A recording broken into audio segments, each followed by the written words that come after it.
of matter here on the full moon in Leo. And if you wonder about the Shrooming capture or clickbait, you tell, well, when the full moon is in Leo, it means that the moon is in Leo. Yeah? So you ask, where's the sun? Well, exactly opposite. In its detriment, in Aquarius. Now, for those of you who got to see the sunrise today already, it was a beautiful sunrise. So the sun is looking good when she is in Aquarius, at least from where I'm at. And so it asks, why is she in detriment? Well, that's because she rules Leo.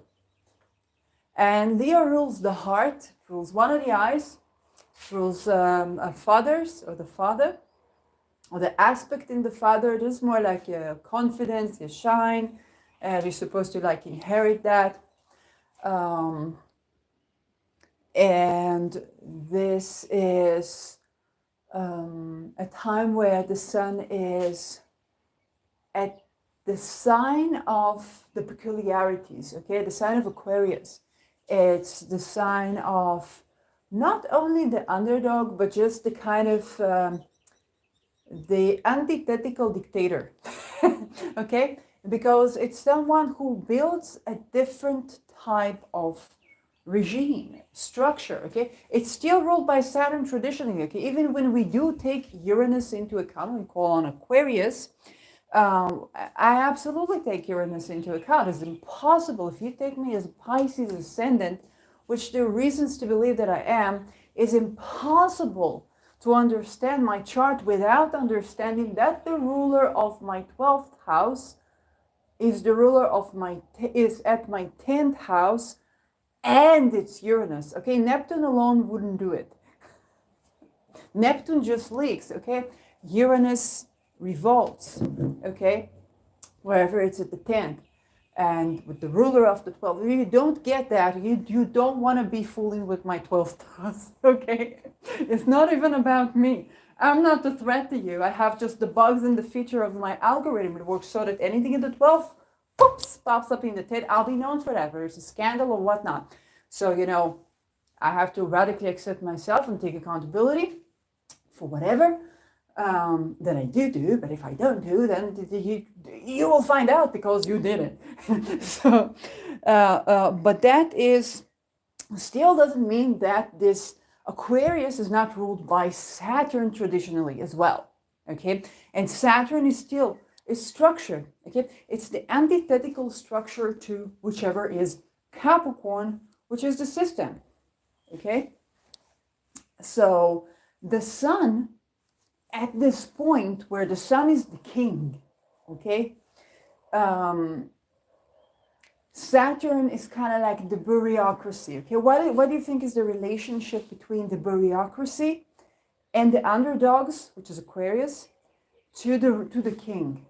In the best of cases, Aquarius is the town's fool, okay? And I played that part more than once. The town fool, the yoga,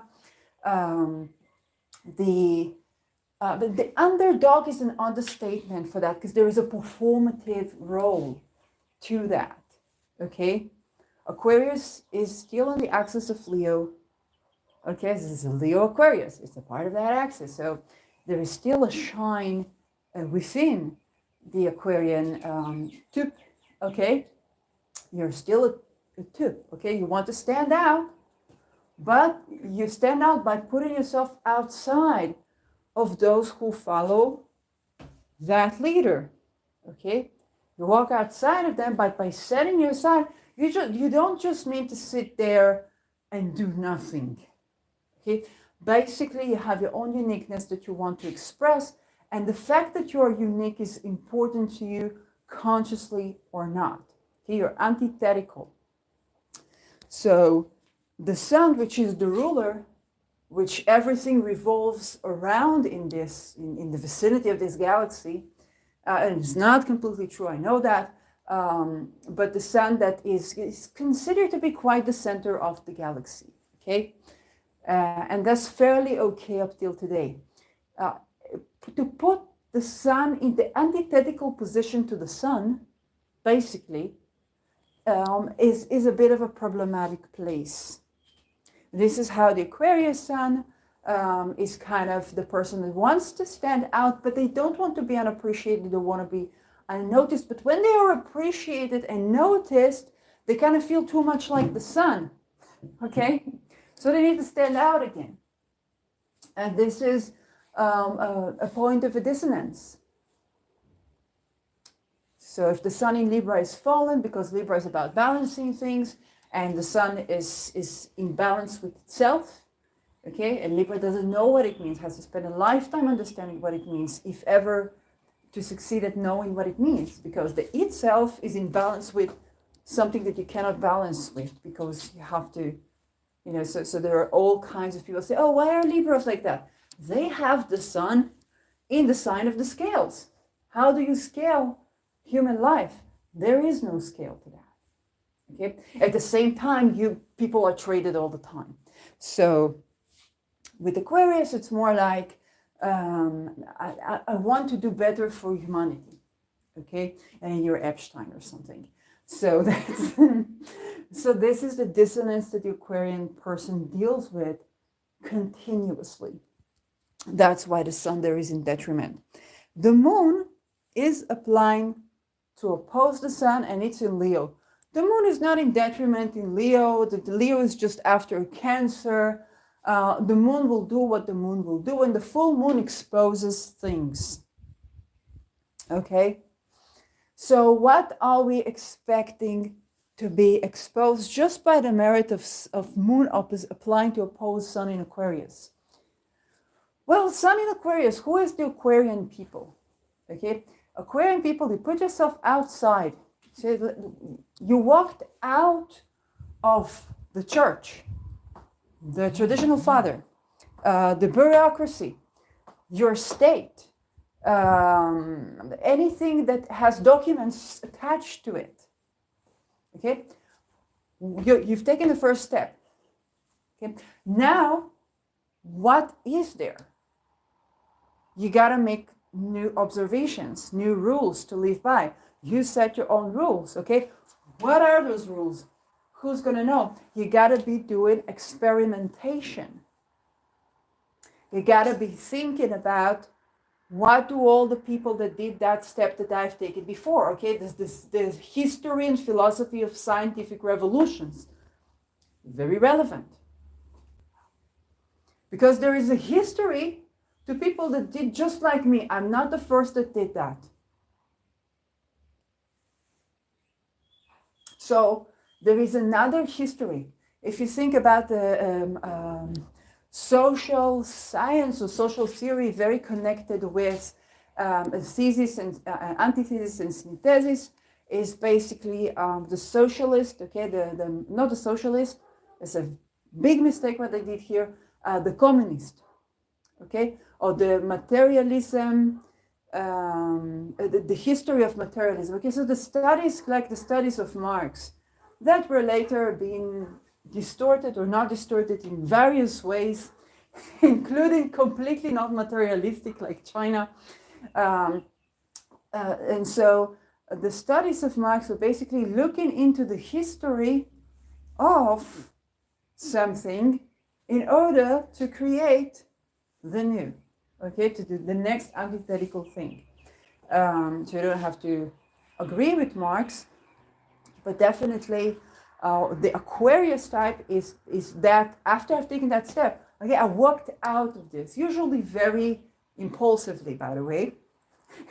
And then I need to rely on something. Well, now there's the corpus of knowledge that is accessible to me because I have made that step, of all the people that revolted, that rebelled, that took that step before me. Okay, so it is a tradition, but it's a tradition of rebels. It's a tradition of people who made changes, and a lot of them ended up a bit tyrannical. Which Apollo, and I thank Roman Kalev for that, the god that's associated actually with the sun, does not like. It does not like tyranny. It knocks off tyranny. Okay? If you think about Adolf Hitler, who was not an Aquarian at all, But he did take the swastika, which is associated also with the sun god, and he flipped it over.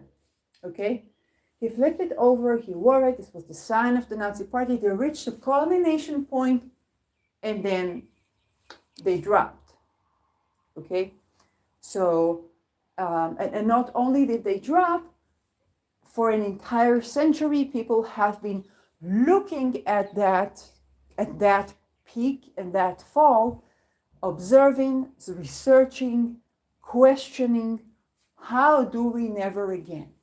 Okay, you gotta understand that Hitler was no different to anybody around him at that time. He was just taking the spotlight off what Churchill was doing to people who were not all that white.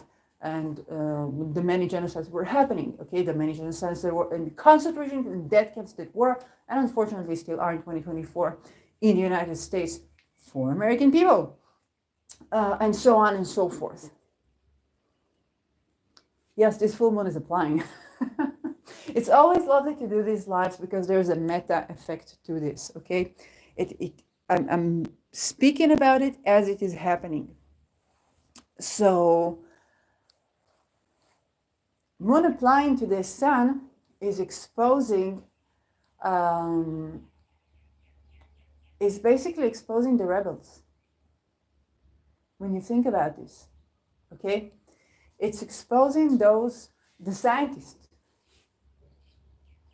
It is exposing, yeah, okay, fine. Exposing the rebels, exposing the scientists. And now I have to look at two things. Where is Uranus and where is Saturn?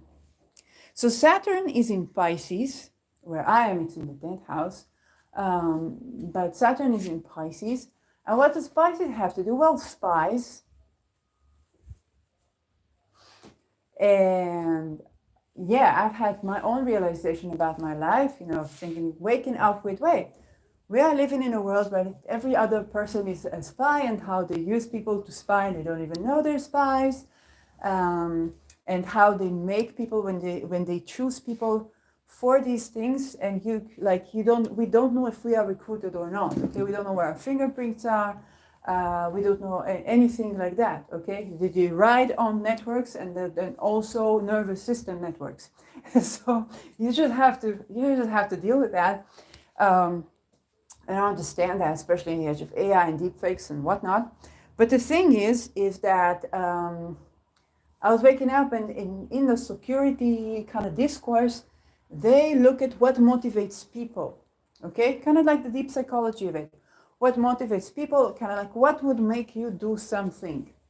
Okay, and I woke up with the what would make me do something, which is not all that secret. Okay, I care a lot about will and consent. And that's something that, when that's triggered, this is where I get rebellious. This is where it's kind of like if you put me and you have a red button, you say, what would make you push that red button? And it nukes everything. It's that thing. So there's the checks and balances. Okay, the checks and balances. It's like me having reading house, the checks and balances, me having pets that I love, the checks and balances, me having freedom of expression, and so on and so forth. And it's important to know that about yourself, because when people push these buttons, they get to know this about you. If you don't know that about you, then they get to push these buttons. Okay, when you take accountability, you say, these are my buttons.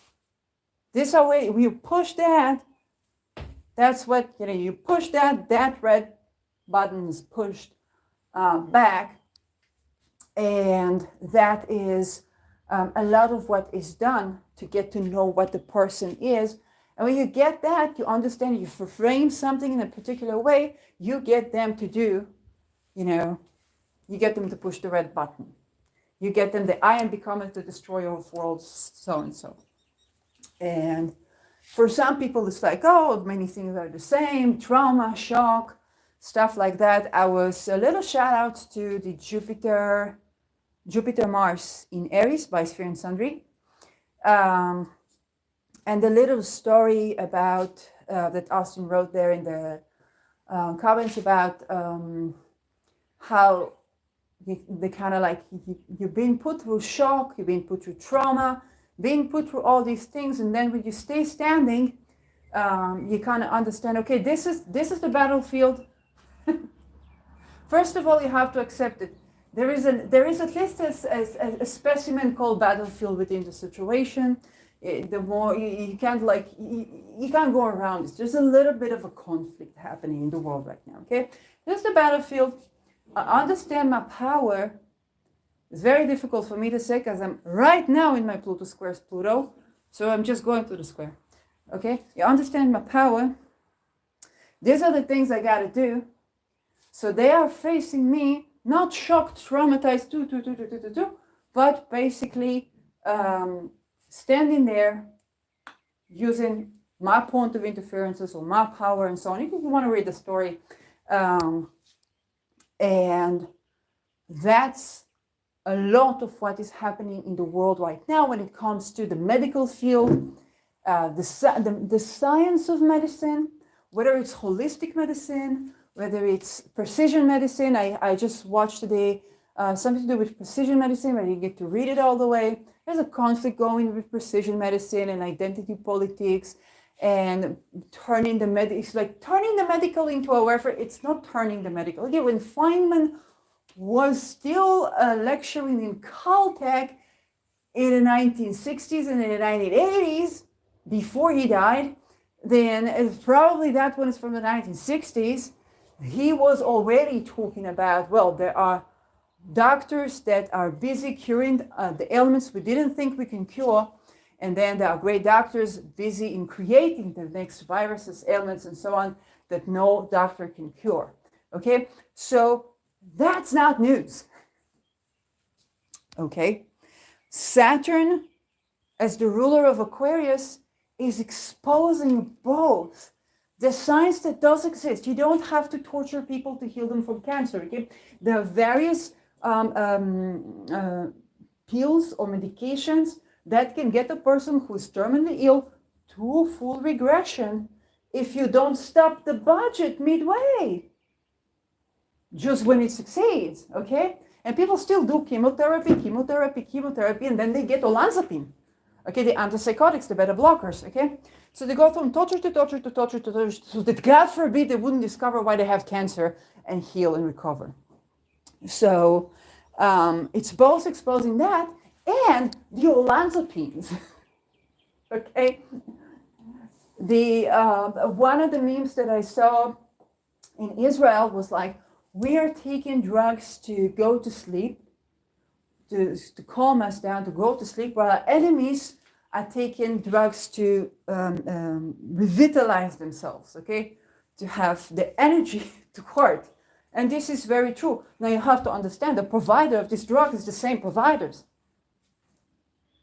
And the money that changes hands is going from one pocket to the other pocket of the same pants. Okay? So those are some of the things that we're tackling. We're doing Saturn Pisces, okay? The science of, okay, medicine.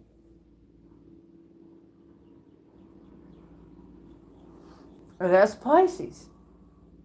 The science of security and spying, okay, which is what I'm talking about. Got to know your buttons because everybody else is busy knowing them.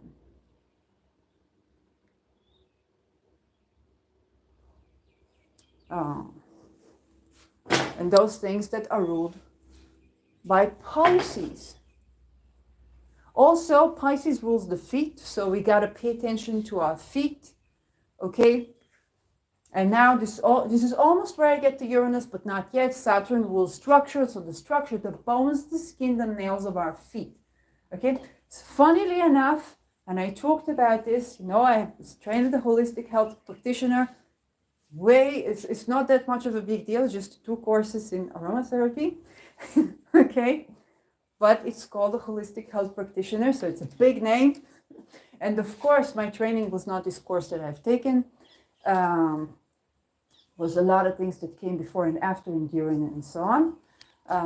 And still, I don't currently treat people because something I'm going to talk about. But the thing is that since Pluto has been in Saturn sign, something probably have been building for various years until it popped out, and that was a toenail fungi that I've had. I'm not joking. You say, why are you talking about these things? Because there's no reason for us not to talk about these things. Okay? We want to recover.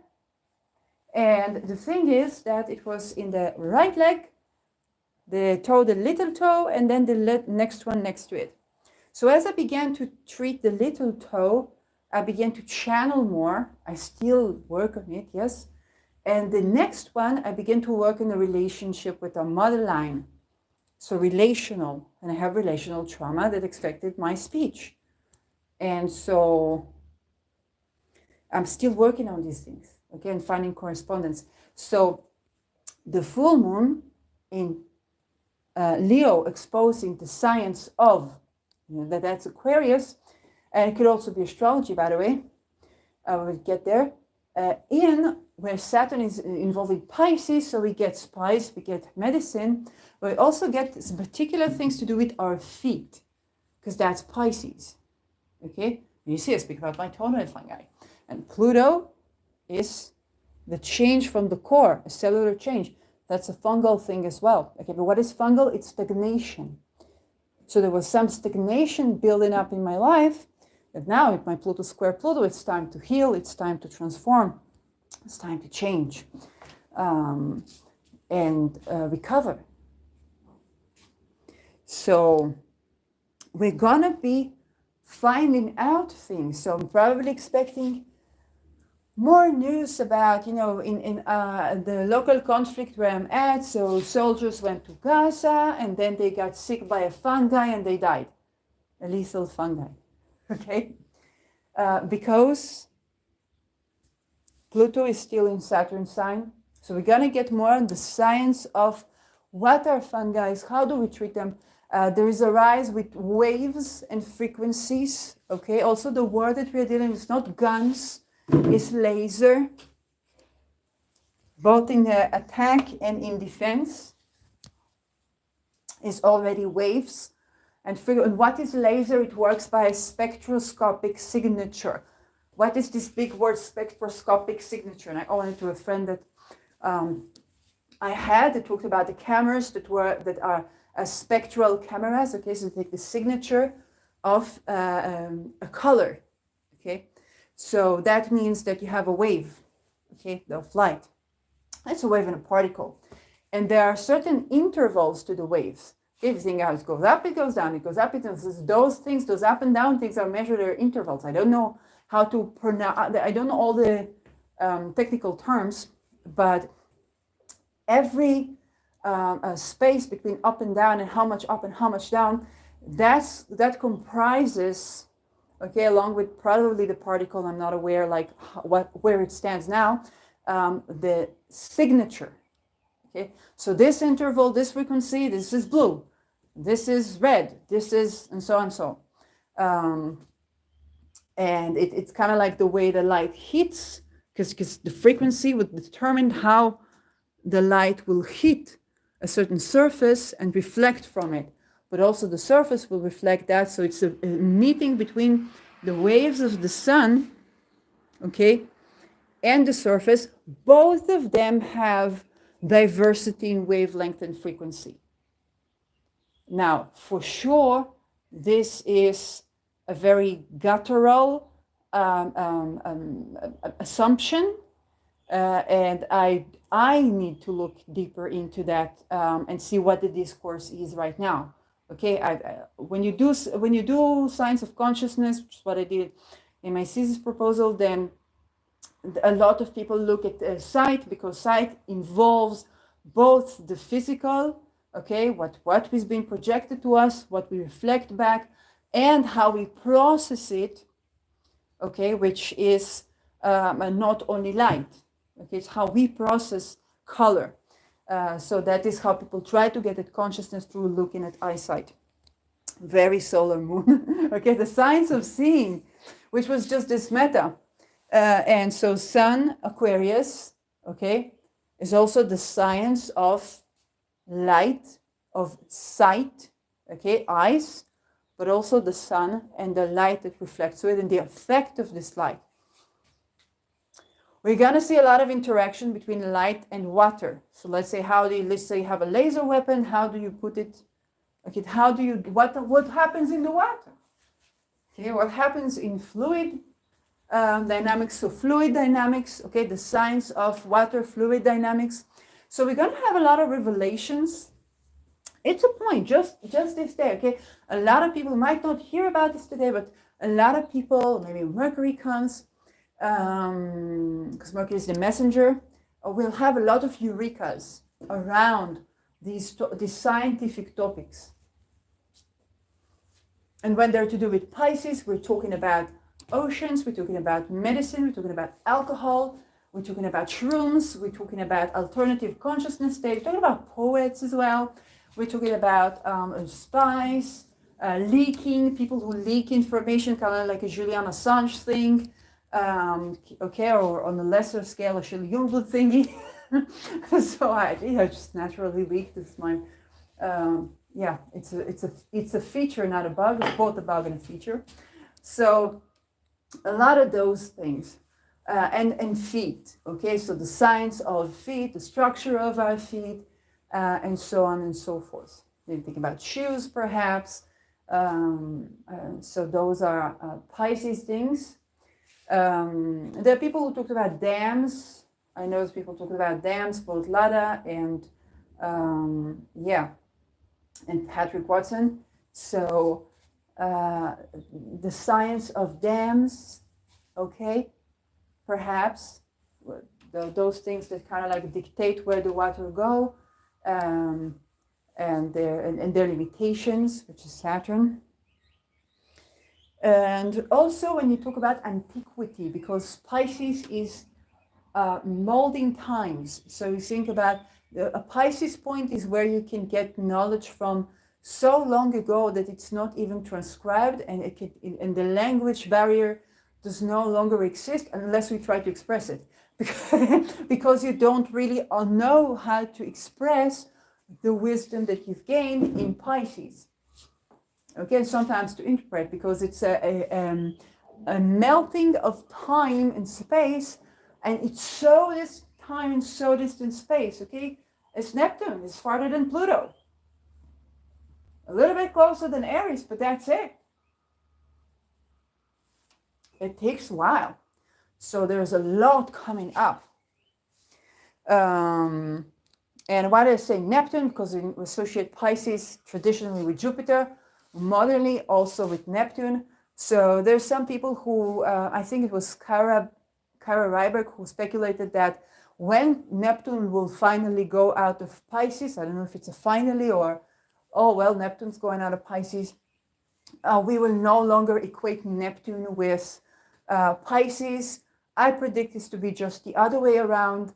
If I take a look at what happened with Neptune was in Aquarius, or even when Neptune was in Capricorn, the longing for the eternal still existed. The blending of realities still existed. The dream is the imaginary is the dream, is the reality is the dream, still exists. Now, both of these things are Pisces and Neptune, but it's not like it didn't happen when Neptune was in Aquarius. Okay, it was happening. Okay, the ideation and devaluation from even certain sciences still happened. Okay, so I just think the greatest danger with Neptune, even with Saturn in Aries, is the ideation of war.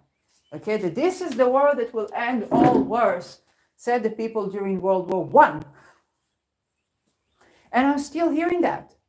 Okay, literally a person that heard that this is the war, it will end all wars. And I'm like, I don't want to spoil your party. But that's not, okay, for this to be the thing that will end all war, we really have to understand what component are we adding to the equation we haven't added before. Okay, so removing bloodline segregation, adding more unwilling consent.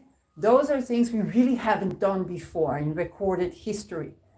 Okay, and if we haven't done it in recorded history, it means kind of like we haven't done it in history because it's written by the winners. So if those values did not prevail, then of course we are in the same loop. Okay, but we gotta try these things.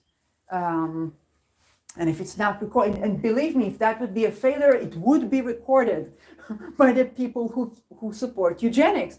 They will say, oh, remember, you know, how capitalists are. Remember when they tried communism in China and in Russia and in that? And then the communists would say, well, none of that was communism. The same thing. Remember when we tried libertarianism in the United States? And the libertarians would say, United States is not capitalist, it's corporatist. Okay? None of them are right. So we also have to take that into consideration. Now let's talk a little bit about Uranus, because we can't ignore Uranus when we talk about Aquarius, okay? So pay attention to Saturn, still Saturn sign, and the outer planet associated, I believe, is okay to say Aquarius. It's not, but of course it is Uranus, so there's going to be controversy anyhow, and it's Aquarius. So Uranus is in Taurus, still retrograde. We're only 2 days from Uranus going direct in Taurus on the very degree that it sits in for about 2 months, I think, already. So Uranus being busy, and there's a lot in this degree that's coming up. Just think about what happened in the next 2 months to do with a revolution of the senses. Okay? Now they know what's energy. Okay? So you think about sensuality in ways we haven't experienced before. Astral dreams. Astral projection. You think about beauty we have not been exposed to before. Okay, you close your eyes and you still see something, and that something can be very beautiful as well.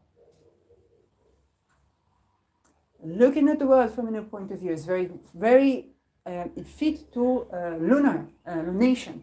It's not an eclipse, but it's still dramatic. It's still beautiful. Uranus Taurus has also brought us the issue of a revolution in our food system. Okay, so it's both the convoys of the COVID, okay, where the trucks are standing in, blocking the view, and it's also about vehicles. So revolution in the vehicle industry, revolution in the food industry, okay, with the pros and cons. It's kind of like, when are they going to have meat without cruelty? It's not without cruelty, and it may include cancer cells. And yes, it is harmful to eat cancer cells. It doesn't work like you hunt the hunter and stuff like that. It would be cool if that was the case. It doesn't work like that. Okay, so still haven't found the answer. Okay, if we took it for meat without cruelty, but maybe we meet some, old shaman that's like, oh, we used to slaughter the animal that way, and then you grow it that way, and then you only need a little bit for it to feed you with the iron that you absorb. Yes, but you gotta live like a shaman, have clean water, and so on and so forth. So we definitely got new revelations, eurekas around our foods, pleasures, sensuality, beauty, or beauty standards, okay? And Uranus tends to shock us, okay? You think you're one thing, then something antithetical is happening. And this is why Uranus is so associated with Aquarius, whether it's right or wrong, okay? The notion that, oh, that's that, and then Uranus has a little bit of silhouette, okay, it tilts. It tilts a little bit of funny, and you're like, yeah, it's also like that. And you think, okay, it's like that and like that. Then it goes to the third way, doing a little silly walk, and it's also like that. And you're like, what the fuck is going on? You have no idea. But that's how we do. And that is Uranus, okay? So something Uranian. Let's talk about food. It's kind of like, wouldn't it be wonderful to have food without cruelty to animals? Look, the technology can provide for that. Yeah, but they're taking stem cells and it's very harming to the animals, and they are also using cancer cells, which unfortunately is not edible in the sense of, you know, you hunt the hunter and so on and so forth. It doesn't work like that. Oh shit. Oh, but there you go. There are the shamans that are doing this thing with the animals, and then you only need a little bit. I was like, let's do it. How are you going to do it? So you're living with the toxin water. Okay, you live in, your soil is all polluted, and your lifestyle is all rigged, and so on and so forth. Okay, so let's live differently. Well, you have to devote yourself to Thor and to Freya and to have chaos reigning and to flow with the chaos. And kind of like Uranus is taking you on its Uranus journey. And you're like, well, I don't know if I can do that. Well, voila, this is why you're eating difficulty. Okay? But it's not the end of the journey. And Uranus is looking at things from multiple points of view. And then you kind of like take something with it on your way. And that's the permanent change that Uranus does cause you to do. And some of the things you'll just want to practice in that intensity, and some of the things you'll just take with you on the way. Okay, and you want to think about where Uranus was in, let's say, Aries. What did you study when Uranus was in Aries? What did you think about that you're still doing today? And some of the things you may have let go. So that's Uranus. It has a journey on its own. And so the things that we are expecting are also eurekas about Taurian issues. If you want to talk about land conflicts, so you think about the oil and the gas. Okay, again, Pluto is still in Saturn's sign. And Uranus is associated with that Saturn sign, in particular now Aquarius. So now it's more fit for you to understand the oil stuff, the gas stuff, and like, oh, right, that's what conflicts are about. Rather than the flag stuff. Pardon me, flag stuff. It's not about flag stuff. So, like that's a city in Arizona, I believe. I haven't visited. I think they're pretty high up. So they're colder than Phoenix. Maybe I'm wrong. Anyway, those are the type of eurekas that we are expected to have in the coming hours. And let's see where we are. The moon, yes, is almost at the 2nd degree. We're going to have the full moon on 4 degrees Leo.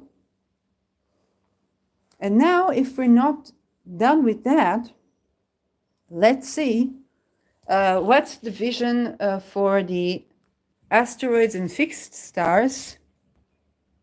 I know there's somebody talking about Lucifer. I do have Lucifer conjunct my Mercury, but I don't know enough about it. Okay, so I'm not a devotee of Lucifer because simply I know very little. I know it's the first 3 chakras, according to kind of like Rudolf Steiner, but I don't know more. So let's take a look at this lunation. And this is 5 degrees Leo. Oh, so we're not even, it's not 4 degrees, it's going to even be 5 degrees. So the sun has a degree to move yet today. And we are going to look at asteroids first, and then the fixed stars. So asteroids. Well, I don't see anything in particular in terms of the asteroids. Okay.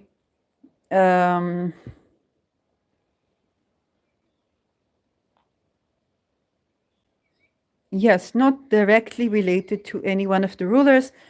Hygeia is the closest to Saturn. And Hygeia is to do with hygiene, but it's also with cleansing. So Hygeia has to do with hygiene. We want to be thinking about the holistic level of hygiene, because hygiene sits on the Virgo-Pisces axis now. And if Virgo is about cleaning things and purifying things, Pisces is about melting things together. It's the dirt of and when you think about this dirt, it's very beautiful, because when you blend colors, they create something. You don't know where one color ends and one color begins. Okay, this is Pisces. In Virgo, if you think about the sea that has a line of water where you see that changes from green to blue, then this is Virgo. That's frequency, like that's Virgo. That's Virgo in the Pisces, okay? It's the Virgo in the ocean. And this is Hygeia now in Pisces. So I think about, let's say I have this on the 1st and 7th axis. I think about two people fighting, and the Virgo is like, I cannot stand, I cannot even see what you are doing. Why are you not cleaning it like this? And so on and so on. And the Pisces kind of look at the holistic. What are the associations that come to my mind as I'm doing the dishes? Or as I'm treating my toenail fungi, okay? Or what are the associations, what are the things holistically that are coming? Oh, because this is associated with that, that's why it's taken so long, or it's done in that way, okay? Which now gives Virgo details, which it loves, okay? But they just have to accept, because of course Virgo is going to fight. Well, this house is so dirty. Oh yes, it is so dirty that we are having war in our motherland over oil and gas while people are dying. And there is agreements, peace agreements with all these countries, but they make it look like we're at war and people are tortured to death. You're like, I'm just look at the house. And yes, the house is dirty. It is taking time to clean. Okay, this is the drama. The moon is in Leo, guys. This is the drama of Hygeia adding the holistic aspect of cleansing. So you want to think about ethnical cleansing, but ethnical cleansing is even too superficial. Okay, you want to think about cleansing, cleaning, and hygiene in terms of our energy. Cleansing our energy. This is why, I would, put some essential oil blend to keep the fungi from growing on the nail, and then I will write a post that then suddenly I will let out, okay, because the fungi can no longer grow in my body. Now there's no place, no vacancy, I have to speak something out. I would be revealing something about the trauma, revealing something about this, revealing something about that, or revealing something scientific, okay? And that is the way Hygeia works in Pisces, okay? It's kind of like the butterfly wings, but it's not the butterfly wings, it's more the holistic side of things. It's not the chaotic butterfly thing so much as it's just the current, okay? And the fluid dynamics associated with that.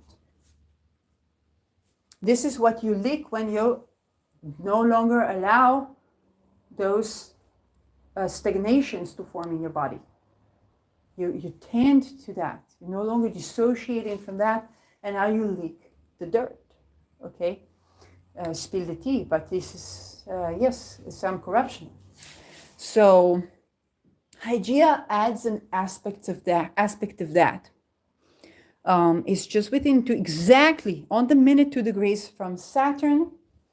So we can also expect Eurekas about the signs of hygiene, like what I just mentioned, okay? But also some things to do with hygiene, okay? Do masks really protect you from viruses? Who do they protect? Do they pollute more than they protect? Those type of questions are also revealed. And this is a new revelation regarding to that. And so even the on a mundane level, even ethnical cleanse is too superficial of a level of analysis for the Pisces realm. Okay, because if you think about genocide, you're thinking about a genos. Okay, this is Cancer land, it's not Pisces land. Pisces land is no boundaries, no flags, no nationalities, no peoples. Okay? It's the all, the everything of it. So that's what's up. Other than Hygeia, well, there was a thing about, well, I don't know, let's look at the fixed stars. Here.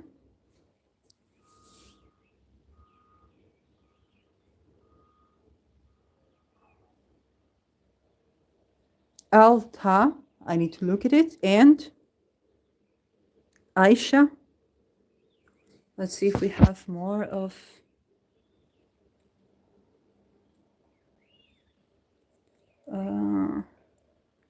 okay, Altarf.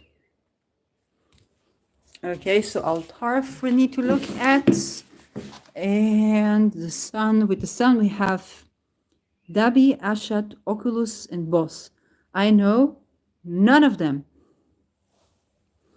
So let's begin with Altarf. I'm going to have to walk a little bit out of this one to give you a whole picture. So Altarf astrology, I'm going to study that live with you.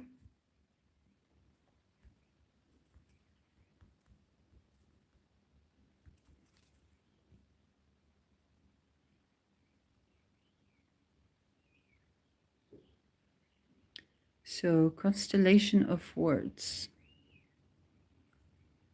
There is the lunar mansion, which is the 9th lunar mansion, Altarf, but I think the fixed star is already on the next one.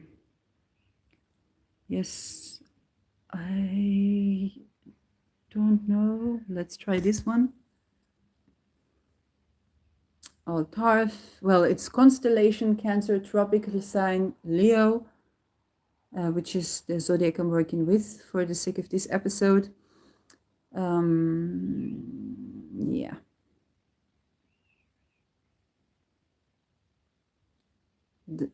The end of the southern hint of the foot of the crab on which it lies. So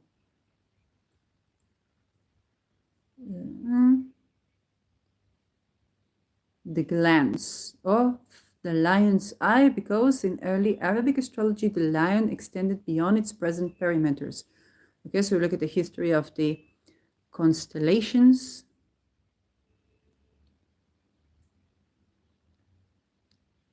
Arabs had an enormous lion, their early Asad, extending over the third of the heavens, of which the stars Arcturus and Spica were shin bones, Regulus the forehead, the heads of Gemini, and one of the four Paus, Canis Minor, the other Corvus, the hind quarters. So many Arab star names come from this tradition. It's important. We saw the skies a bit differently. And so, yeah, we're talking about... yeah, I'm trying to go to Altarf. Have the constellations. The Canis Major, and we have the dog here. And on its nose, it's Sirius. I have the moon on the dog's nose.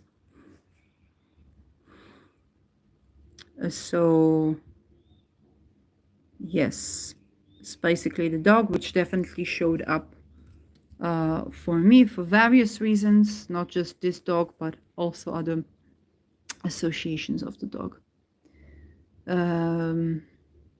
Altarf, Beta Cancri, Cancer. Yes.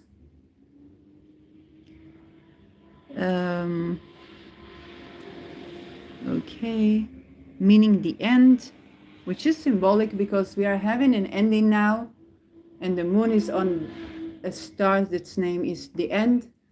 Okay, but I don't know if it's that in that way. So trying to find something alive. Okay.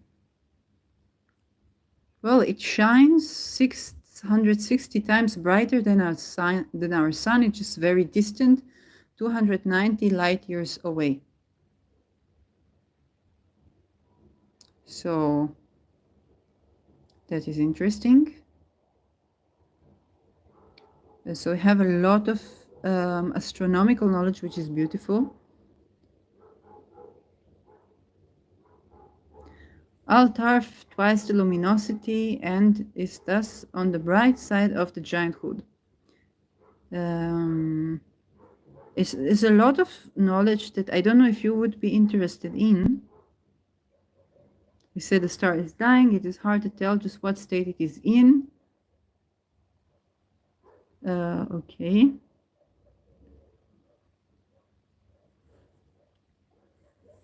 Yes. Star is mild barium star. Has abundance 6 times solar.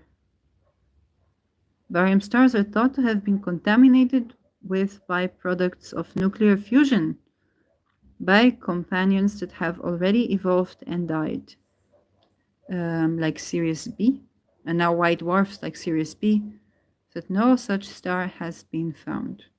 So this is astronomy, but astrology king, well, it gives me the Cancer constellation meaning, but I don't know. It doesn't give us enough about Altarf. So if you know Altarf astrologically more, that would be interesting. And let's take a look, well, at the sun. There's so much here. Oculus. Well, let's take a look at Oculus, because I think this one is going to be the most prominent in this nation. Oculus. Astrology.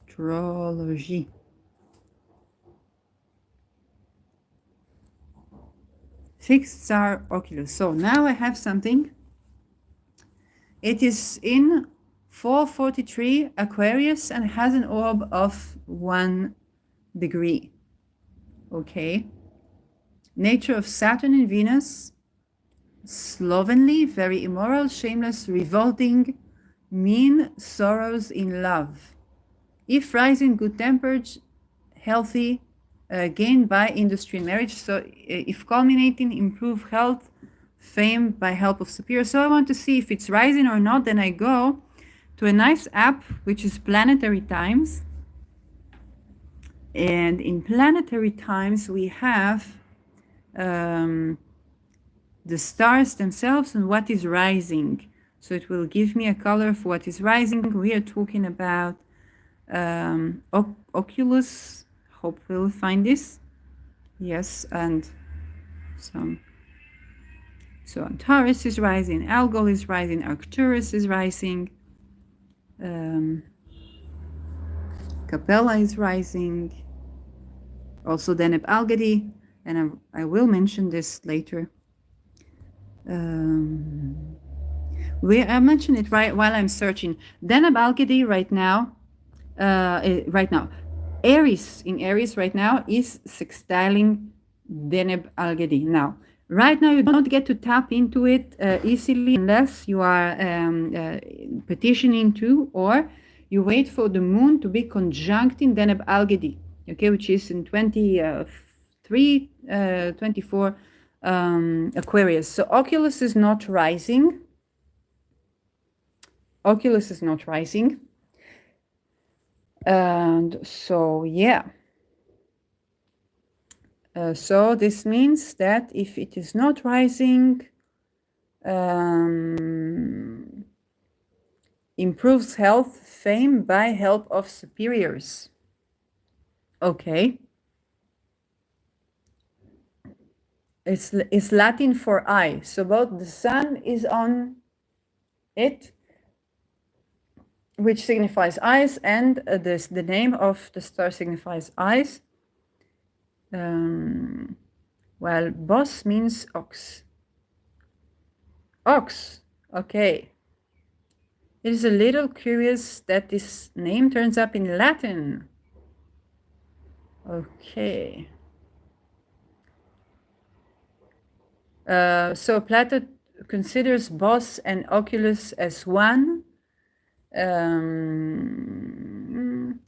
rated them as the nature of Saturn, Venus. They are also extend to the range of Dahib before them. So that helps me a lot. So it's like, this is so many stars. But they are a bit further from Gaidi. So there is less of a Martian quality. Horoscopes with this well aspected will show ease of command in a state, church, or business, but with a tendency towards conservatism and perhaps lack of forward-looking vision in times of crisis. Oculus rules the 2 inches below the center of the calf of the left leg in the human body. So both the moon and the sun are associated with some sort of a leg. Get the leg of the crab and the leg of the body. So we got the Capricorn. We have the lunar mention of the sun, which is confusing, which is 22nd Arabic Manzil al-Sa'ad al-Dahib. Help the escape of servants and captives and the curing of diseases. We have a full moon, so we can be maybe letting go. But this is the sun here, not the moon. Okay. So Boss, which is related with the ox, and 9th Chinese New. I'm probably pronouncing it wrong. Discord, broken marriage, loss of provision, admonition not to leave the doors open lest animals escape, and advent of sickness and starvation for animals. Associated with the legend of the cowherd and the weaver, whose union was as short as sad. It symbolizes travel, commerce, and the roads. Okay, so Oculus star. Let's take a look at sun, because this is what's happening now. No orb. Okay. A slight lack of energy flow to the lower part of the calf. Manifests as imbalance similar to gout, thus causing the person to walk with a stiff gait. They're not able to properly manipulate the lower part of the legs so that the stiffness is reflected in the way that they walk. Okay, so stiff walking. That's basically what we get for this. It's not a lot of information. But that's just it. It's the stiff walking. So yes, we also looked at the fixed stars.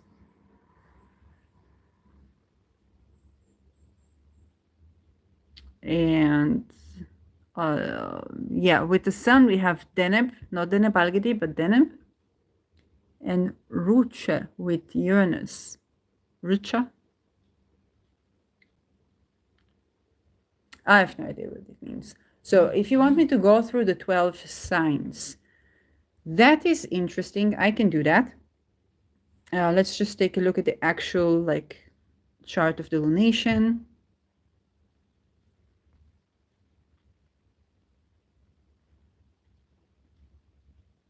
So what we can expect for the 12 signs. So let's start with Leo.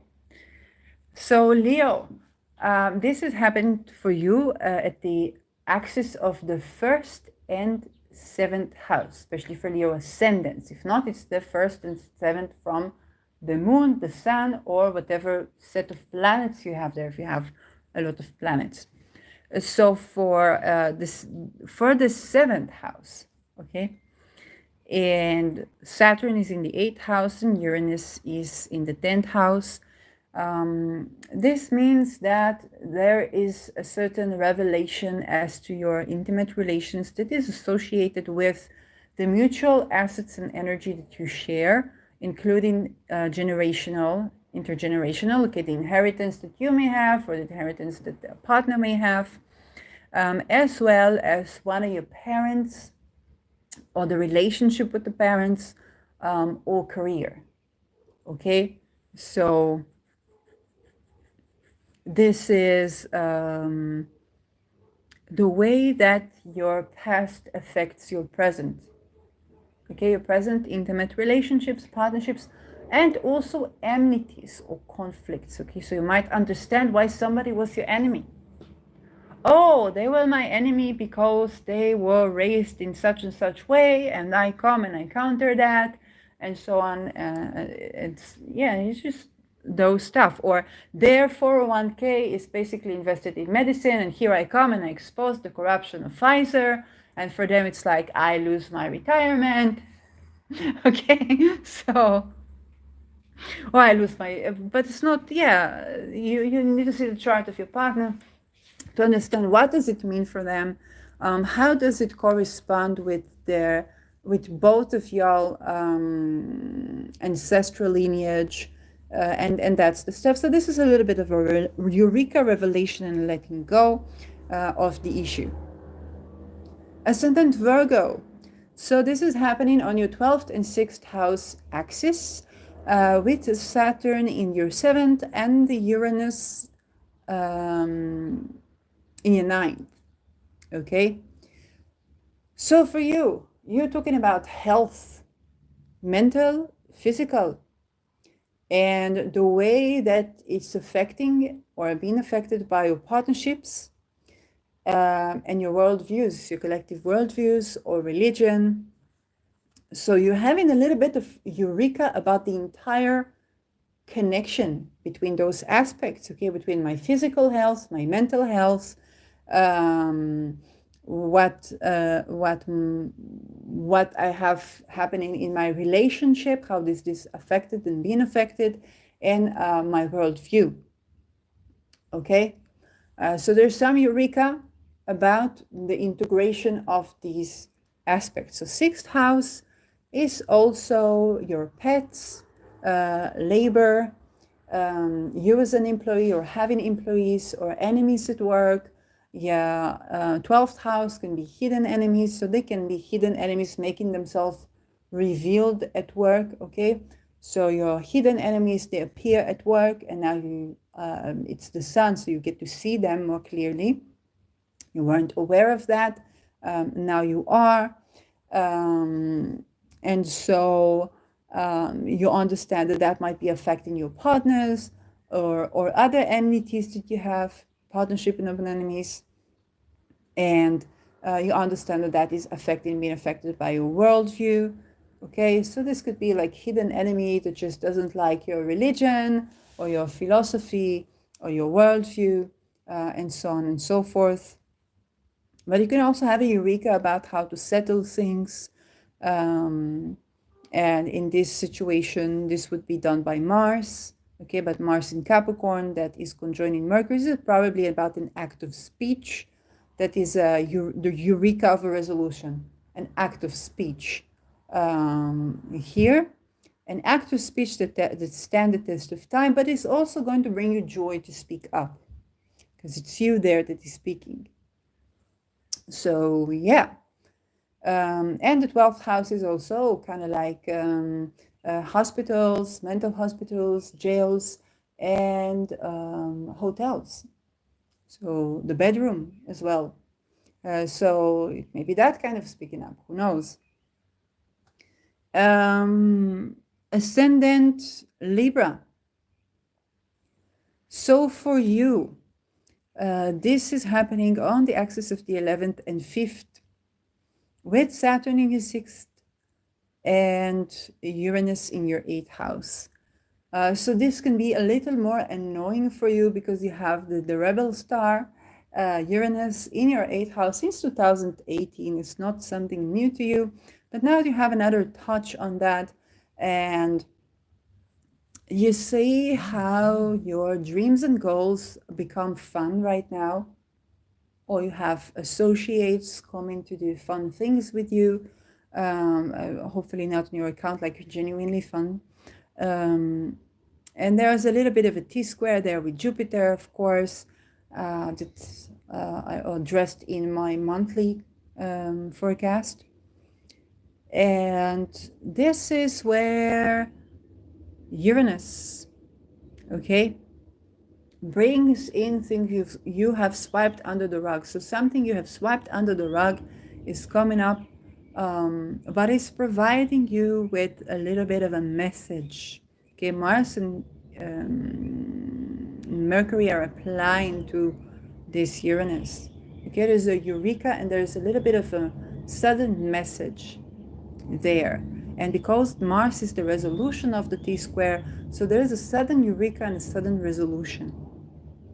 So you speak up, it's an act of speech, it's a letting go. But in this case, it could be a hidden enemy of yours speaking up. Okay, so they say something, but the hidden enemy, you understand, the hidden enemy is not necessarily like a lethal thing. It's just somebody that had a conflict with you that you didn't see, and because of that, you didn't see it coming. Now they speak up, and in a way that you meet a new encounter,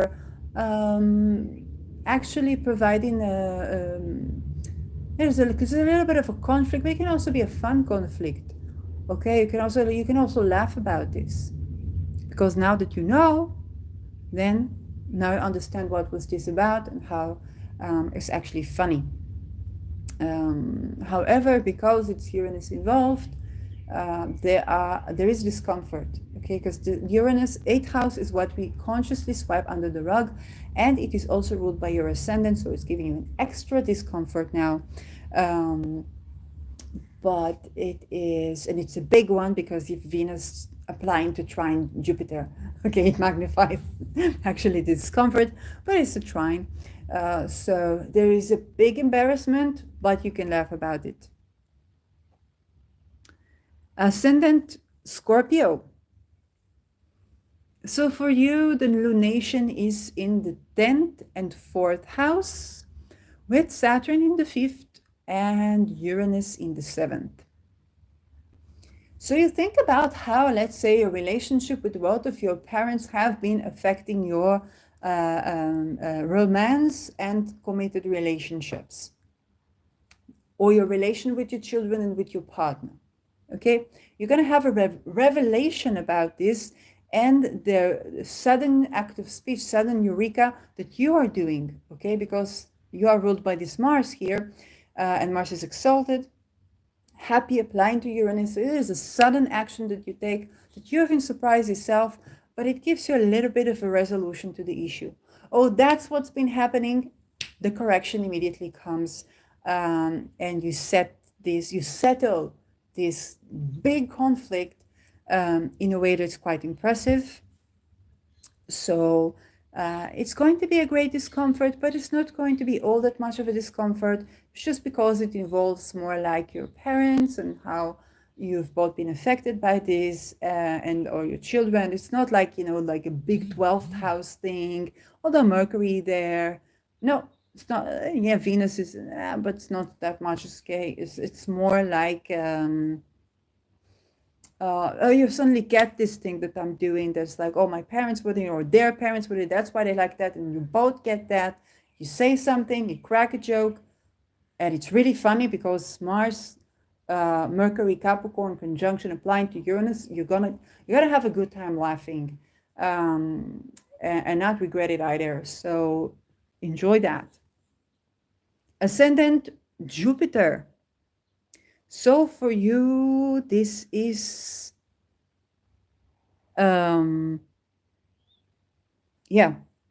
Ascendant Jupiter for you, Leos, is the 9th and 3rd house. So Leo is the 9th house. Saturn would be the 4th house, and Uranus would be the 5th house. So what do we say? 9th, traveling, international relations, worldview, academic training, philosophy, and 3rd house, your kind of like your surroundings, short-term travel, communication, the cars, your schedule, daily routines, and stuff like that, stuff you do daily. They could also be enjoyable, with Saturn in the 4th, so around the house, and Uranus in the 5th. But it's not, it doesn't seem that troubling. It really doesn't. It doesn't seem that troubling. It's more like, well, there's something of your 12th house involved in the resolution, which is in your 2nd house. You might spend a little bit too much on a vacation, but you might also have kind of like, the discovery can be at the local environment. Or you go abroad, and it's kind of like, remember when I was in Amsterdam and I live in Israel, I spoke more Hebrew than I spoke in Israel. There's just so many Israelis there, because I needed help, and then they send you to their community. So I had revelations, of course, on on Israel more than on Netherlands, because and funnily enough, when I grew up in Israel, but because my father is Dutch, and even though my parents were divorced, I discovered more about Netherlands through my mother than when actually being in the country. So that is very, so you can have some sort of a revelation like this. There can be unusual stuff also, and but those are fun stuff, or they can have a like eureka regarding your fertility, um, and kind of like international relations or philosophy, world philosophy, and stuff like that, and your home. So yeah, all in all, you think about vacation, long-term, short-term travel, worldview, fun things and children, and your home life. Yes, hopefully, if it's well aspected, you're not suffering very much disciplination. And if you might be a little bit, it's because you may have expenses that are undermining you. Okay, so you might get a little bit short in the pocket. But I don't predict that to be a big deal. It's also a full moon. It's a culmination of things. Okay, so you might be spending something at the wrong time or for the wrong reasons. If it's not horribly aspected, it's very likely kind of like your child wants ice cream now, and you've planned to take that, to have another extra day in the hotel. You have to shorten your trip, but your child gets the ice cream. And so it's just stuff like that. Not that serious. Yes, the moon is ruling your 8th house, but here it's more like, yeah, you spend on that vacation.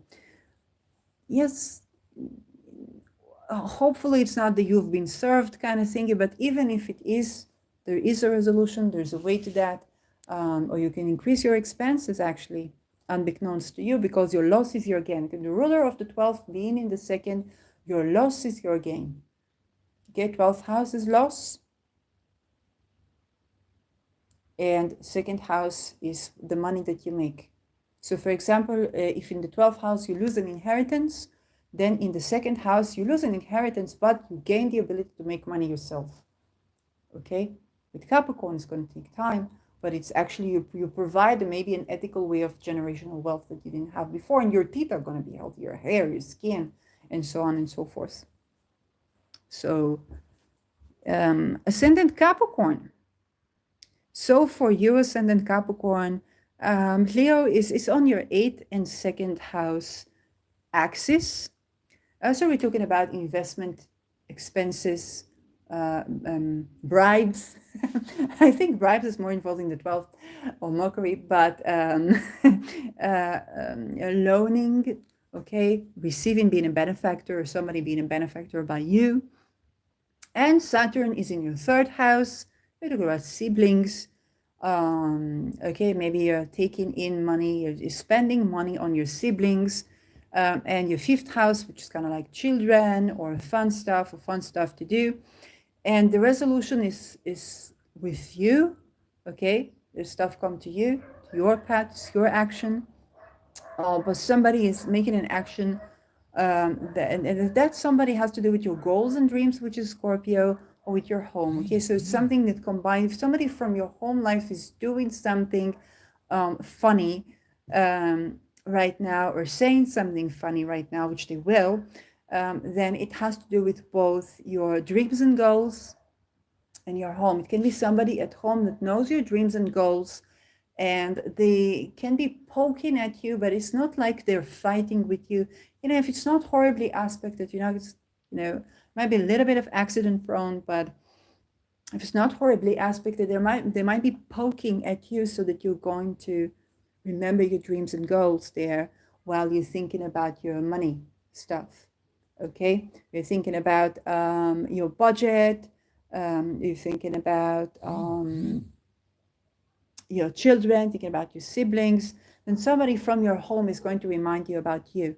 Like, hey, did you spend that money on you? But they're going to provoke you a little bit with a sharp saying, with a funny joke. That's going to be uncomfortable. So you might tend to your physical appearance or to your health, or something like this. And this could be a sibling, this could be a child even. But yeah, it's probably not like they're not a big enemy, probably. Again, if it's not horribly aspected, so it can be good. Something is revealed about your 8th house, 2nd house. Okay, it is in tension with your child, or with something fun that you do, which appear, or the habit that you have, maybe addiction. Okay, but if it can be like a hobby that you have as well. So the tension is resolved at you. Hopefully, yes, there can be a situation of like the joke is on your account, but it's usually harmless. It's more like somebody joking at what you are doing when you're thinking so much about money, but look at you. There's basically some sort of a thing like that. Okay, so you get the chance to let go of a certain habit to do with your debt or expenditure. So you can make path for the new beginning. I mean, this Pluto in your 2nd house is going to give you great wealth along the cycle of 20 years. It's going to definitely take you through oscillations between extremes around your skill, your ability to make an income, but eventually it's there to give you wealth. Pluto is a wealth planet, okay?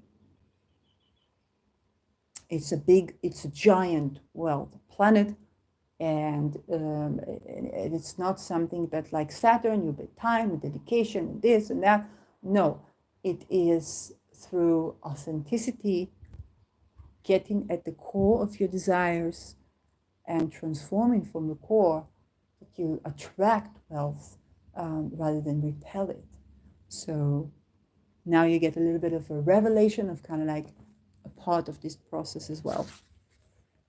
Aquarius. So Aquarius, the full moon is in your 7th house with the sun, of course, in your 1st house.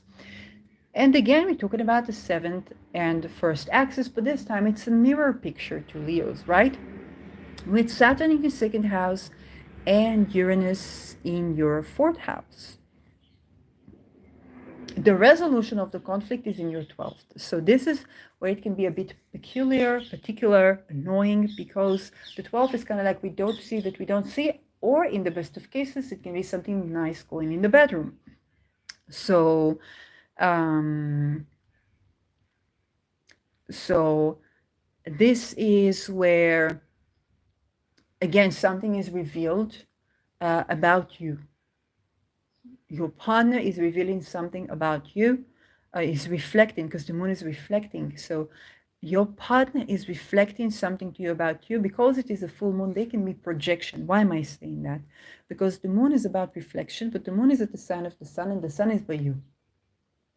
Okay, so you have a little bit of a projection issue in the relationship, or alternatively, the reflections are to one another and they are on point. And what are they reflecting to you about? Well, Saturn is in your 2nd house. It's about your values, how you spend the money, and how you make your money. Okay? So they have an insight towards that. And Uranus is in your 4th house.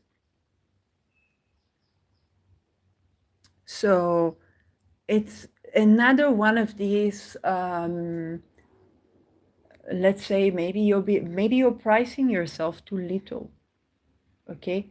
Because you're Aquarius, you're probably not overpricing here. Let's be realistic here. So maybe you're pricing yourself too little, and now you have a reflection from your partner, okay, telling you this. Oh, well, if I saw somebody that charges only this for a reading, then I would think maybe they are not sure in their abilities, and I would turn to someone who is more expensive and they know what they're doing, okay? And so you're like, but I want this to be accessible. Okay, so make subsidies, so make full price, and then make subsidies for people who can't afford it, and let it be known, okay? But don't be ashamed to ask for more. You see, if you did that, then we could already be buying or putting in our first installment on this house, okay? because Uranus is in Taurus, showing you a house. You see, this house. So they're showing you a blind spot. It's literally this example. Okay, showing you a blind spot, and you see like this is something that you lost because you didn't price yourself correctly, and you thought that not pricing enough is actually making it more accessible for people. Actually, you're not helping, not your colleagues, and definitely not those people, because they don't have the money that you offer. But if you charged full price, you could allocate time for a free reading, fully subsidized. Okay, it's very likely something along these lines. Okay, look how much you're charging for your skill. You have, because the sun, it wants to encourage you. Yes, partner wants to make you shine. Yes, unless it's like horribly aspected, they're not trying to demote you. It's like, look how talented you are. Look how this, you know, look at all these things. Look, if you charge, if you only charge enough for your talent, we would be having this home right now. We will be making the first installment about this home. And so your goals and dreams, actually, you see how you're losing in your goals and dreams, which is your career. Yes, your 10th house. So yes, it's one of your elders or your boss. They actually have an active speech here that's about your 12th house. Okay, so there's also can be hidden enmity with people, with your boss, or to do with your work. But here there's something that you're doing in your career that is a bit undermining you, and your partner can reflect that to you. So it can be you're not charging enough. It can be an active speech. Now it can be something that you say. It's like it's the one more time you said this, and now you understand what it does to people when you say that, or what it does to your career when you say that. So it can be an active speech, like sharp words or messages. And those can be 8th house related. So you might be talking about finances or debt or something like this, or even psychology, because 8th house can be like, you know, looking into this as the transformational stuff, like the psychology stuff. And either you say something or your boss says something, and you know, it's uncomfortable truths, but at least you know that. It can also be funny. Okay, you can laugh about this, and you can let it go. So you get a chance to let go of a hidden enemy or a hidden conflict or a way of undermining you. And in a sudden eureka, it's going to be uncomfortable because the 12th is involved. But yes, hopefully you're not like sleeping with your boss or something, and that's like happening in the bedroom. So those can happen as well. Pisces ascendant. So Pisces, Leo is your 6th house, so the 6th, 12th again, but mirror vision from Virgo. So this is a revelation about your mental health or experiences you've had to do with jail, hospitals, hotels, bedrooms, and the likes. And how it had affected your physical health, birthing, labor,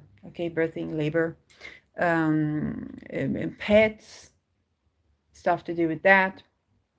And it's affecting you directly, okay? Your mental health is affecting your body.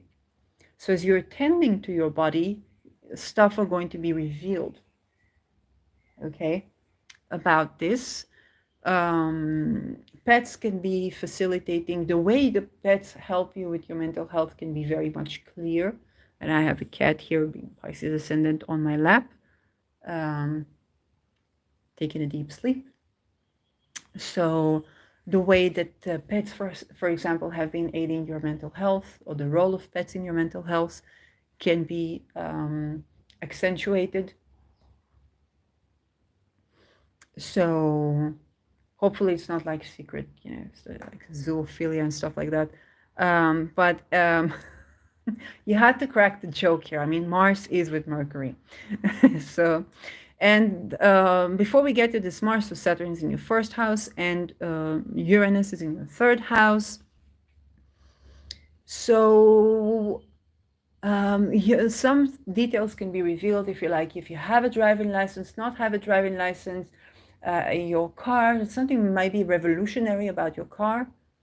Maybe you're thinking about like cars with wings or stuff like that. You've been thinking about those types of communications, transportations, the practicalities of flying cars and stuff like that.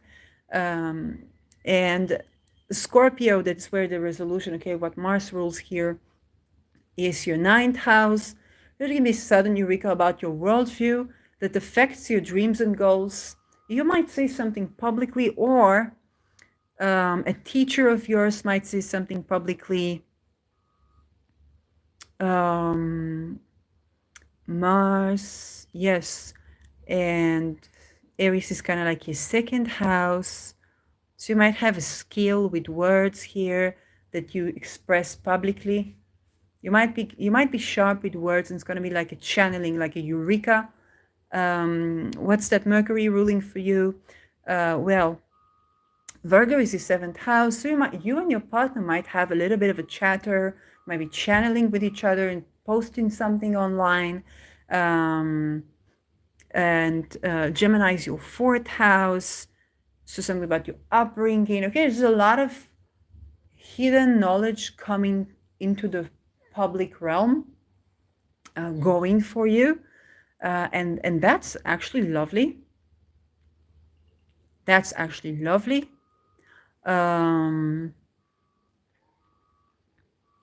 So I'm not too concerned here. Okay, it's more like I'm letting go of this, and that's actually great. If there are enemies at work that are hidden, okay, they might get revealed now, but in a fun way. Okay, I just had this today. I was thinking about something, and I was like, oh, they were stalking my my therapist, my ex-therapist. They don't know what energy was stalking my social media, and they found something I said about children, and they couldn't say this to me. And they were actually reenacting something that happened to me with my mother, because I wrote something that was half a story and half like not but it was written like it was a diary, but it was not. And then she was bursting with anger and so on and so forth, because she looked behind my back. She looked at that. We are both writers, so it had a pivotal meaning. It led to a conversation. I said, what you don't want, she always said to me, what you don't want written in the news, don't write, even, like not even to yourself. So I took it to radical acceptance, like I need to express myself, so I have to radically accept myself. And so when my therapist went and looked behind my back in Facebook, and of course he was curious, so he found out things that shocked him, and it had to do with fertility, with children, with parents, and so on. And it shocked. He couldn't say anything to me, but he began to respond. I didn't know what the fuck he wants, and later he threatened my life and all that, like really fucked up stuff. And I don't know what it evoked in him. So you see how Moon rules the mother. Okay, fifth house is children, but there's also hobbies and fun and so on. And sixth house is work. Okay. But also labor and labor conditions and birthing, fertility is both the fifth, and six is labor. So it's kind of like if you're healthy. And then the exposure basically of what a person that I went to for my health was doing hiddenly. He was stalking me on social media. But they couldn't talk about this. Again, then Facebook brings up things you wrote 5 years ago, 3 years ago, and then one day I read about it. It's like, oh, okay, so they read that. They were arguing with that, and today, like, yes, that's why I said that, because I was hurt in childhood, and so on. That's how it affected me. And of course, I wrote about this. So you understand how it's kind of like the fifth house interlaces with the sixth and interlaces with the 12th. So something might be revealed about hidden enmity or hidden conflict that can have a eureka, like something funny about this. Okay, there's just something funny about this, where your therapist stalk you and they basically reenact. It was a psychodynamic psychotherapist who basically reenacted some toxic thing that happened in my family with my mother, while they were in the position of the mother now, and they couldn't get out of the trap. And not only that, they were sleeping with me in astral realm. So you'll understand they couldn't even talk to a supervisor. So the curiosity nearly did kill the cat, and they started to threaten my life.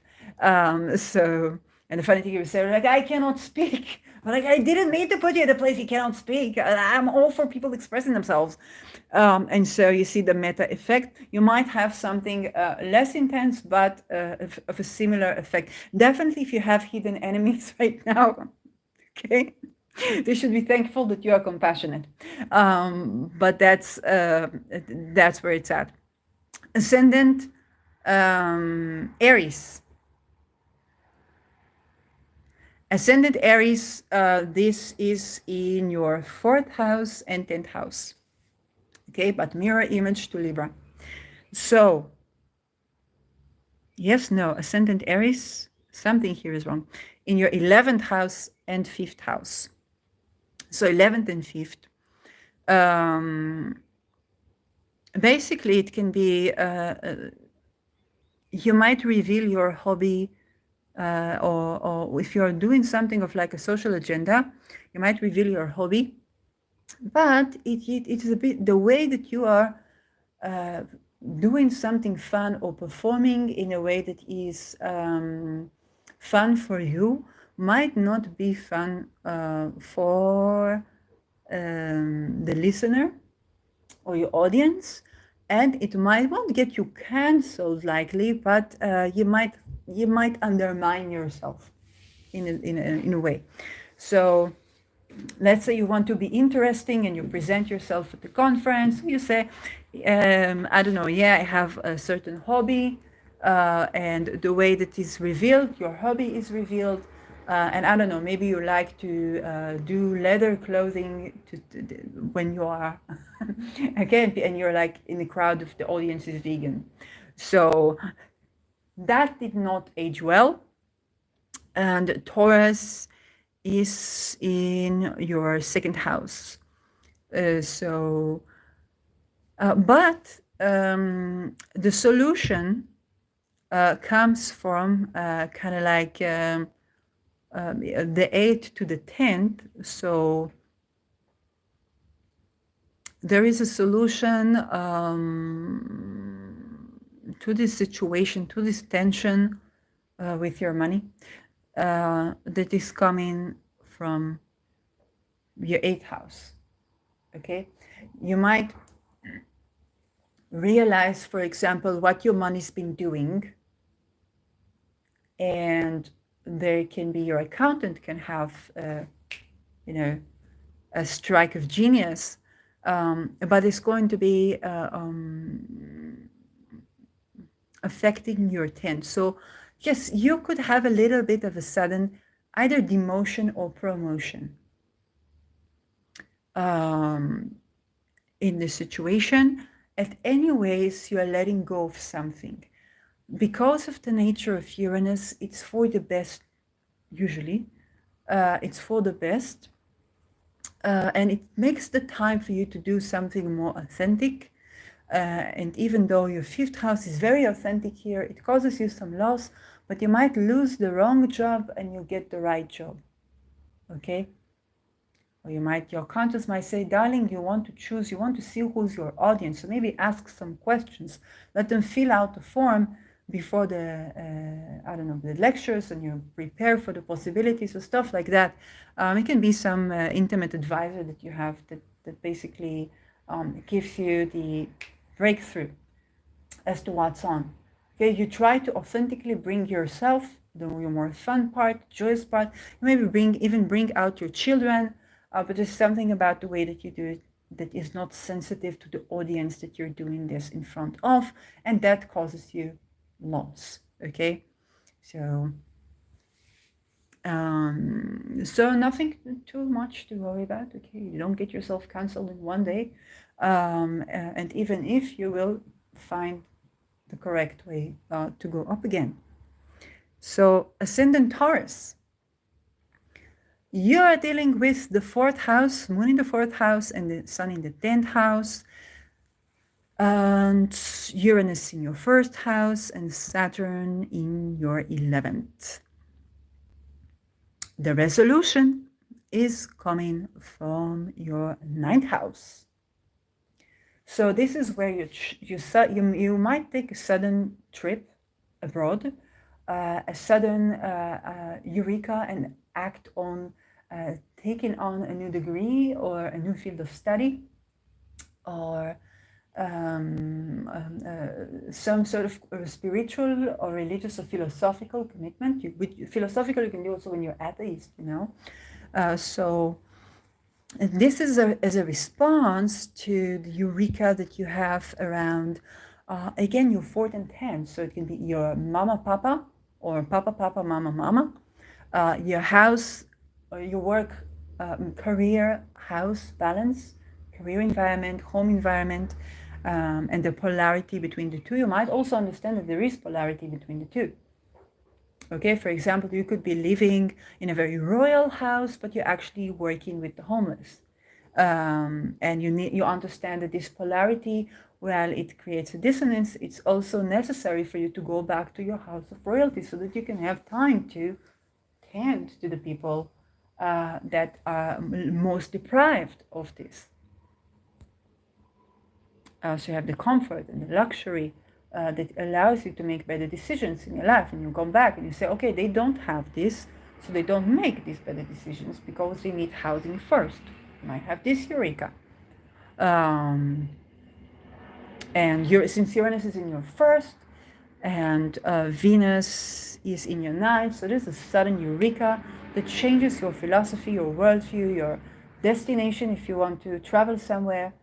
Okay, you might suddenly change your destination. But all in all, it can be blessed time. And so you might be traveling with your partner. There's Scorpio here. Okay, this is the partner. So your partner definitely adds to the way you see the world right now, and in a funny way. Okay, there's going to be something funny about this. Yeah, your 5th house is Virgo, so there's going to be a lot of fun and joy about the resolution, whether it's a sudden trip, sudden change of worldview, or sudden spiritual commitment. And we say, okay, let's, when in doubt, let's do Tantra together. And so that's a great way to do that. But it's going to be fun experiences if you do. So yeah. Ascendant Gemini. So for you, it is the 3rd and 9th axis, okay, with Mars in the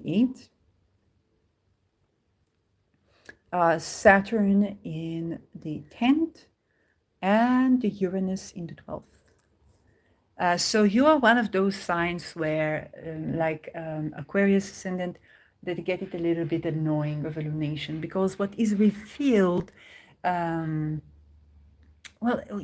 something about your worldview that your sibling reveals, okay, that causes you hopefully not to lose an inheritance, but it causes a certain promotion or demotion in your career life or relation with one of the elders. And the solution to this problem that has also to do with something that's like a hidden enmity that now is poking at your age. So somebody wants your money, or your partner, because it's Venus, right? or your wealth, and they're poking at this, or are benefactors of your sibling or neighbor, exposing your worldview and your beliefs. Okay, so hopefully like outing you, and this affects your career in some way. So it's not like they try to get you demoted from a career in as much as they try to poke at your savings. And there's something that, you know, what you do in behind closed doors, which is the 12th house, will show up in your 8th house. So granted that you're not like working in a hotel industry or in jail or in hospital or like a sex worker, which can also be denoted, okay, stuff to do with the bedroom. And also 8, then it's just like somebody wants your money, what you own. And this Mars is coming from your 6th house, so also like somebody at work or your health, okay? I cannot say be cautious because it's not something that I can practically tell you, but you are informed now. And look, I'm an astrologer here. Astrologer is like the 12th house. And you usually, if you listen to this, it's like you go to consultation, you listen to, so Uranus is your in your 12th. You're listening to this because you want to know something that the answer is actually in hidden from you. Okay, there's something that you maybe you don't know that you don't know that's affecting the whole picture, and this or like you maybe if you are is somehow associated, some astrologer could be like a hidden enemy of you for some reason. So it could be like a colleague. Yes, because Uranus is also dealing with that. If there's maybe some scientific something to do with that, there may be something associated with gender, or like stuff to do with your worldview. So how is your worldview affecting Venusian people, but also kind of like unusual Venusian, practically in their practical life or their practical well-being? Because what they're doing to you right now is something that you are in a way either doing to them, or they perceive it that you're doing to them, even if it's not your intention. And so now at least you get a chance to see more of what it is, and it's something you're doing unconsciously to do with assets or values.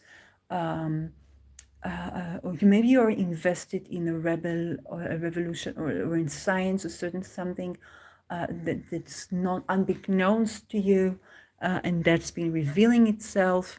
Somebody trying to take your money, like something weird happening. So maybe divinate more about this. Yes. But because I'm an astrologer and this is your 12th house, it means that the astrologer is at your 12th house. So you might not want an astrologer, you might want something is not Venusian. Okay, so not a relationship consultant, because this is Venusian.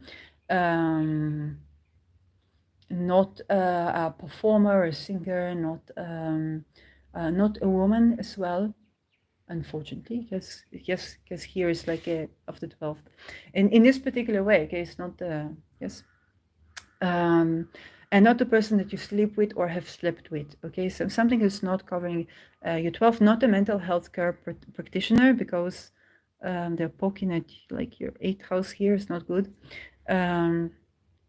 But again, because I'm the astrologers, and it can be the opposite, you understand? Because I don't see it, I'm in your 12th house. So you don't see clearly what I have to say, and so I'm not the right person to address this. Ascendant Cancer. So Ascendant Cancer, this lunation is happening in your 2nd and 8th house, with the moon in your 2nd and Sun in your 8th, Saturn in your 9th, Mars, the resolution, in your 7th, ruling your 5th. Okay, so someone you have more than just romance with, or someone you had romance with can be proven more than that, hopefully not in an enmity way. Saturn in your 9th house, and Uranus in your 11th.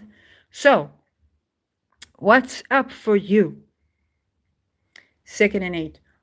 What you're invested in is being somehow revealed, but by you.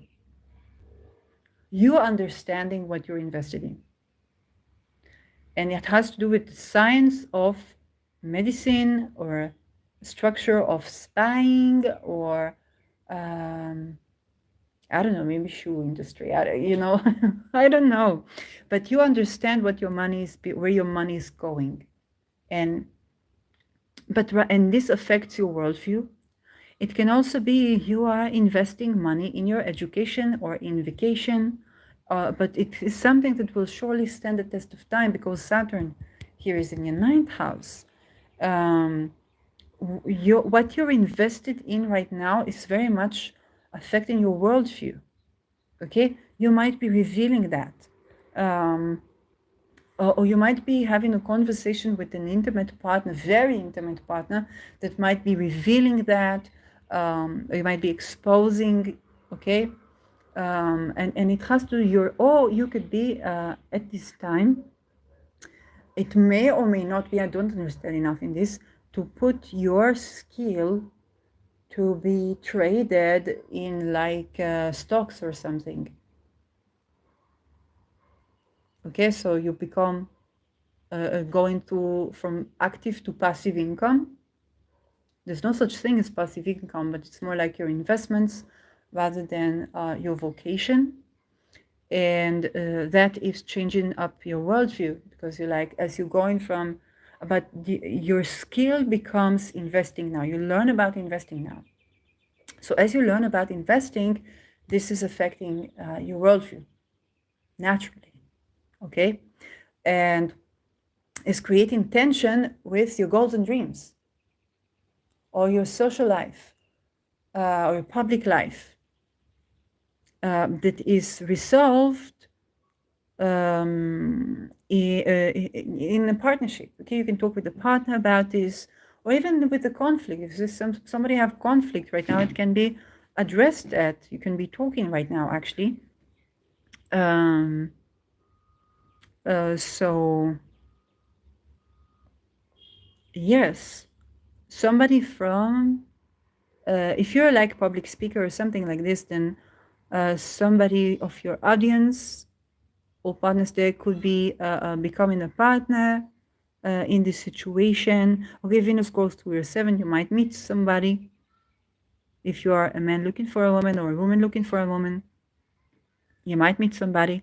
And this can also be unusual. Okay, so it can also be woman in gender but not in sex, or something unusual about the woman, a woman astrologer, a woman scientist, stuff like that. And she might come to you. Okay, but from the 11th, she might come to you.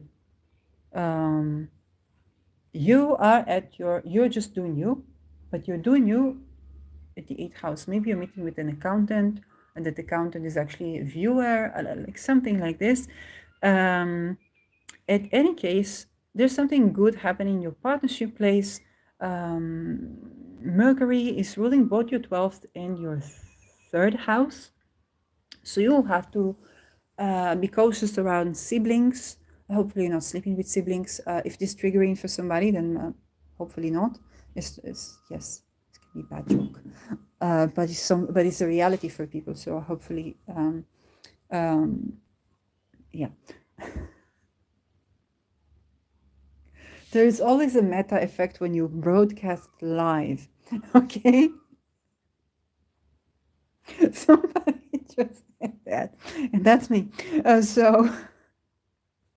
Okay. But your sibling and your partner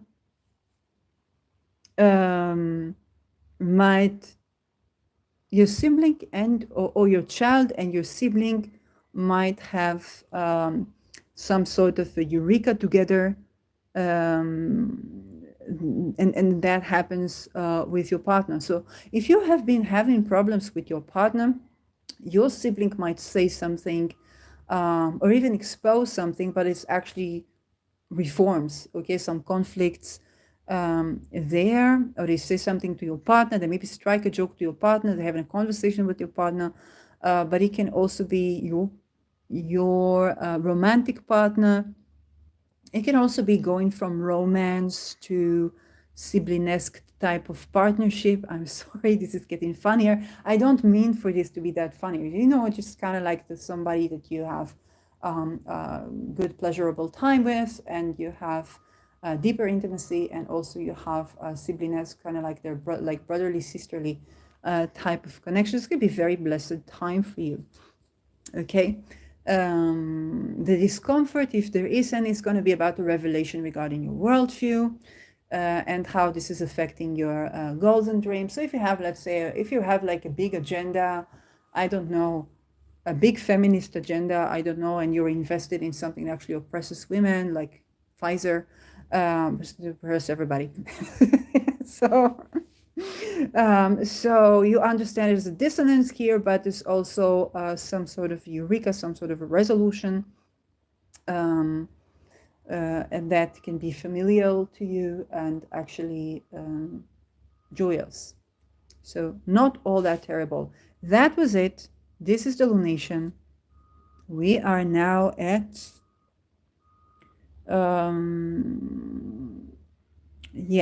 just about, the sun is already in the 5th degree of Aquarius and the moon is about to approach it, and we are at the solar time. I think that's it. Thank you for watching. Thank you for the likes, share, comments, and